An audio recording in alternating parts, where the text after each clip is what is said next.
Pernahkah kamu merasa sudah berusaha sekuat tenaga, namun hidup tetap terasa berat, jalan terasa sempit, dan hati tak kunjung tenang? Bisa jadi bukan kurangnya usaha, melainkan karena kunci terpenting belum benar-benar kamu pegang. Niat yang lurus karena Allah.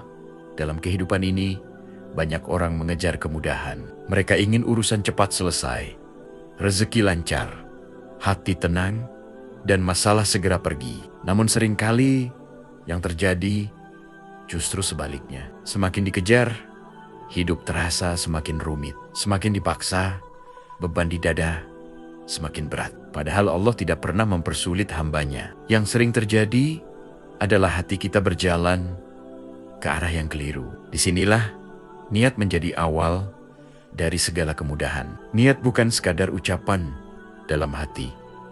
Niat adalah arah. Ia menentukan kemana langkah hidup ini akan dibawa. Ketika niat lurus karena Allah, maka setiap langkah akan berada dalam pengawasannya. Setiap usaha akan bernilai ibadah. Bahkan kelelahan pun berubah menjadi pahala. Namun ketika niat bercampur dengan ambisi dunia, ingin dipuji, ingin diakui, atau ingin menang sendiri, disitulah hidup mulai terasa berat. Karena kita sedang memikul beban yang bukan milik kita. Banyak orang merasa lelah, bukan karena pekerjaannya terlalu berat, tetapi karena hatinya terlalu penuh dengan harapan kepada manusia. Ia berharap dimengerti, dihargai, dan dibalas. Ketika harapan itu tidak terpenuhi, kecewa pun datang. Padahal, jika sejak awal niatnya hanya untuk Allah, maka penilaian manusia tidak lagi menjadi beban. Dipuji tidak membuat sombong, dicela tidak membuat hancur. Hati menjadi lebih ringan, dan disitulah kemudahan mulai terasa. Meluruskan niat berarti mengembalikan semua tujuan hidup kepada Allah. Bekerja bukan hanya untuk gaji, tetapi untuk menunaikan amanah. Berbuat baik bukan agar dikenang, tetapi agar diridhoi. Bersabar bukan karena terpaksa, melainkan karena yakin Allah melihat. Saat niat seperti ini tertanam kuat, Allah sendiri yang akan mengurus hasilnya. Kita hanya diminta melangkah, sementara Allah yang membukakan jalan. Seringkali Allah menunda kemudahan, bukan karena Dia tidak sayang, tetapi karena Dia ingin memperbaiki niat hambanya. Allah ingin kita berhenti bersandar pada kemampuan sendiri dan mulai berserah penuh kepadanya. Saat niat sudah lurus, keajaiban mulai terjadi. Urusan yang terasa buntu perlahan menemukan jalan. Hati yang gelisah berubah menjadi tenang. Masalah yang berat terasa lebih ringan, meski belum sepenuhnya hilang. Ingatlah, Allah tidak melihat seberapa besar hasil yang kita capai, tetapi seberapa tulus niat di balik usaha itu. Satu langkah kecil dengan niat yang benar lebih bernilai daripada ribuan langkah dengan niat yang salah. Maka jika hari ini hidupmu terasa sulit, jangan buru-buru menyalahkan keadaan. Duduklah sejenak, tenangkan hati, dan tanyakan pada diri sendiri, untuk siapa semua ini aku jalani? Ketika niat telah kembali kepada Allah, itulah saat kunci pertama dipegang dengan benar. Ikhlas adalah kata yang sering diucapkan, namun paling sulit dipraktikkan. Banyak yang mengira ikhlas berarti menyerah.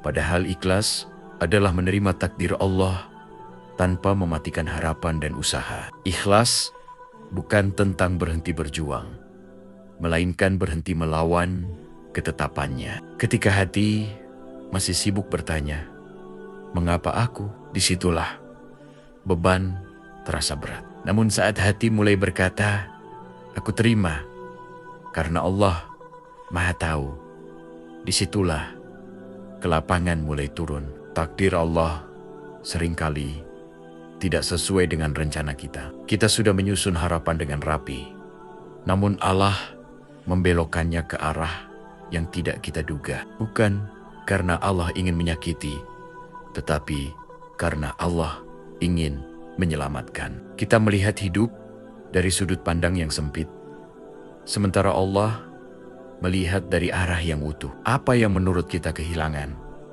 bisa jadi perlindungan. Apa yang kita anggap keterlambatan bisa jadi persiapan. Hati yang belum ikhlas akan terus memberontak. Ia merasa hidup tidak adil, merasa doa diabaikan, dan merasa Allah terlalu lama menolong. Perasaan inilah yang membuat hidup terasa semakin sempit. Padahal masalahnya bukan pada beratnya ujian, melainkan pada penolakan hati terhadap takdir. Semakin ditolak, semakin sakit. Semakin dilawan, semakin lelah. Ikhlas bukan datang tiba-tiba. Ia lahir dari keyakinan bahwa Allah Maha Baik dalam setiap keputusannya. Ketika hati yakin bahwa Allah tidak pernah salah memilihkan jalan, maka menerima takdir menjadi lebih mudah. Air mata boleh jatuh, rasa sedih boleh hadir, namun hati tetap tenang, karena tahu semua ini berada dalam genggaman Allah yang Maha Pengasih. Saat seseorang ikhlas, Allah memberikan hadiah yang luar biasa. Ketenangan, masalah boleh tetap ada. Keadaan belum tentu berubah seketika, tetapi hati menjadi kuat. Dari ketenangan inilah Allah memudahkan langkah. Pikiran menjadi jernih, keputusan menjadi tepat, dan jalan keluar perlahan terlihat. Ikhlas membuka pintu pertolongan yang sebelumnya tertutup oleh keluhan dan prasangka buruk. Banyak orang baru menyadari nilai ikhlas setelah melewati masa sulit. Mereka melihat ke belakang dan berkata, "Andai dulu aku tahu ini yang terbaik." Namun, orang beriman belajar untuk percaya sejak awal. Meski belum mengerti, ia menyerahkan hasil kepada Allah. Karena ia tahu tugasnya hanyalah berusaha dan berserah. Ketika kamu belajar ikhlas, kamu sedang melepaskan beban yang tidak perlu. Beban membandingkan hidupmu dengan orang lain. Beban menuntut hidup harus selalu sesuai keinginan. Beban berharap dunia memberi kebahagiaan sempurna. Saat beban itu dilepas, Allah menggantinya dengan kekuatan, kesabaran, dan kemudahan yang nyata. Ingatlah, ikhlas tidak membuatmu kalah. Ikhlas justru membuatmu menang melawan ego dan nafsu. Dan saat hati benar-benar ikhlas, Allah sendiri yang akan turun tangan, mempermudah urusanmu, dan mengganti apa yang hilang dengan sesuatu yang jauh lebih baik, tepat pada waktu yang paling indah menurutnya. Sabar dan tawakal adalah dua kunci yang tidak bisa dipisahkan. Sabar tanpa tawakal membuat hati lelah, sementara tawakal tanpa sabar hanya menjadi angan kosong. Keduanya adalah sikap hati orang beriman ketika menghadapi ujian hidup. Bukan karena ia kuat, tetapi karena ia tahu kepada siapa harus bersandar. Saat manusia berhenti mengandalkan dirinya sendiri, Allah justru mulai mengambil alih urusannya. Banyak orang mengira sabar berarti diam dan pasrah tanpa usaha. Padahal sabar adalah tetap bertahan di jalan yang benar, meski hati sakit dan keadaan sulit. Sabar adalah menahan diri dari keluh kesah yang berlebihan, menjaga lisan dari prasangka buruk, dan menjaga hati agar tetap percaya kepada Allah. Sabar adalah kekuatan batin yang membuat seseorang tidak hancur meski diuji berkali-kali. Tawakal datang setelah usaha dilakukan. Tawakal bukan alasan untuk bermalas-malasan, melainkan puncak dari kepercayaan kepada Allah setelah ikhtiar maksimal dilakukan. Hati menyerahkan hasil sepenuhnya kepada Allah. Tidak lagi dihantui rasa takut berlebihan. Tidak lagi gelisah memikirkan kemungkinan terburuk. Hati yakin apapun hasilnya adalah yang terbaik menurut Allah. Ketika sabar dan tawakal bersatu, hidup terasa lebih ringan. Masalah yang sama tidak lagi menekan seperti sebelumnya. Bukan karena ujian berkurang, tetapi karena hati menjadi kuat. Orang yang bertawakal tidak sibuk mengontrol hasil. Ia fokus memperbaiki diri dan menjaga hubungan dengan Allah.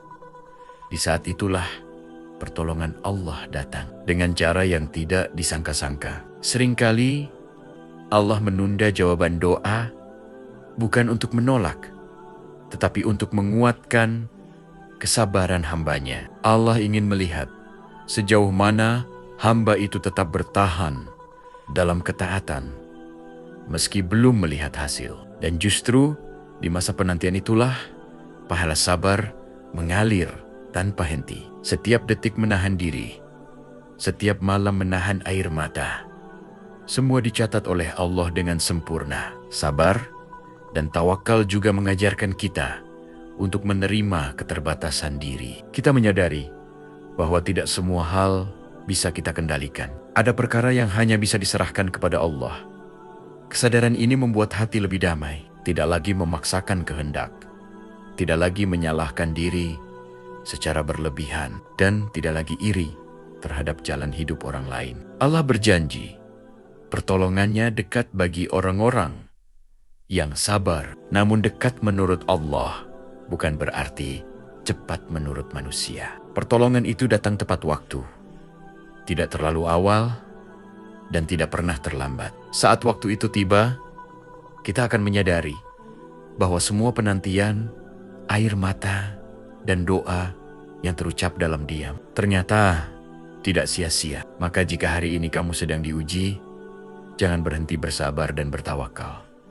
Teruslah melangkah, meski perlahan. Teruslah berdoa, meski belum ada tanda. Karena saat kamu bersandar penuh kepada Allah, disitulah kunci kemudahan benar-benar bekerja. Allah tidak pernah mengecewakan hamba yang percaya kepo Dia dengan sepenuh hati. Di zikir dan doa adalah nafasnya hati orang beriman. Ketika hidup terasa berat, di zikir menjadi penenang. Ketika jalan terasa gelap, doa menjadi cahaya. Banyak orang mencari ketenangan ke berbagai tempat, namun lupa bahwa ketenangan sejati hanya datang ketika hati dekat dengan Allah. Hati yang jauh dari dizikir mudah gelisah, sementara hati yang akrab dengan nama Allah akan tetap tenang meski diuji. Dizikir bukan hanya lafaz di lisan, tetapi kesadaran bahwa Allah selalu hadir dalam setiap keadaan. Saat seseorang membiasakan menyebut nama Allah, hatinya perlahan dibersihkan dari rasa takut berlebihan, kecemasan, dan putus asa. Dizikir mengingatkan bahwa ada zat yang maha kuasa mengatur segalanya. Dari kesadaran inilah muncul ketenangan yang tidak bisa dibeli dengan apapun. Doa adalah bentuk pengakuan kelemahan hamba di hadapan Robnya. Dalam doa, kita jujur tentang luka, takut, dan harapan. Allah mencintai hamba yang datang dengan hati penuh harap, bukan yang merasa paling mampu. Setiap doa yang terucap, baik yang langsung dikabulkan maupun yang ditunda, semuanya bernilai ibadah. Tidak ada satu doa pun yang sia-sia di sisi Allah. Seringkali doa belum terkabul, bukan karena Allah tidak mendengar, tetapi karena Allah sedang menyiapkan sesuatu yang lebih baik. Bisa jadi Allah mengganti apa yang kita minta dengan perlindungan dari keburukan. Bisa jadi Allah menundanya agar kita semakin dekat dan bergantung kepadanya. Dalam setiap penundaan doa, ada kasih sayang yang sering tidak kita sadari. Orang yang rajin berzikir dan berdoa akan merasakan kemudahan yang berbeda. Bukan berarti hidupnya bebas masalah, tetapi hatinya tidak mudah goyah. Saat masalah datang, ia lebih cepat kembali kepada Allah daripada tenggelam dalam keluhan. Dari kebiasaan inilah Allah membuka jalan-jalan yang sebelumnya tertutup. Di zikir dan doa juga mengajarkan kesabaran. Kita belajar menunggu dengan hati yang tenang, percaya bahwa Allah Maha Tepat dalam menentukan waktu. Kita tidak lagi tergesa-gesa, tidak memaksa keadaan, dan tidak putus asa saat hasil belum terlihat. Hati menjadi lebih kuat karena tahu, selama masih berdoa, Allah belum meninggalkan kita. Ketika dizikir menjadi kebiasaan dan doa menjadi sandaran, hidup perlahan berubah. Pikiran menjadi jernih, keputusan menjadi lebih bijak, dan langkah terasa lebih ringan. Kemudahan datang bukan karena kita semakin hebat, tetapi karena Allah yang memudahkan. Inilah rahasia besar yang sering dilupakan banyak orang. Maka jangan remehkan di zikir yang sederhana dan doa yang terucap dalam kesunyian. Bisa jadi itulah kunci terakhir yang membuka semua pintu kemudahan dalam hidupmu selama hatimu terhubung dengan Allah.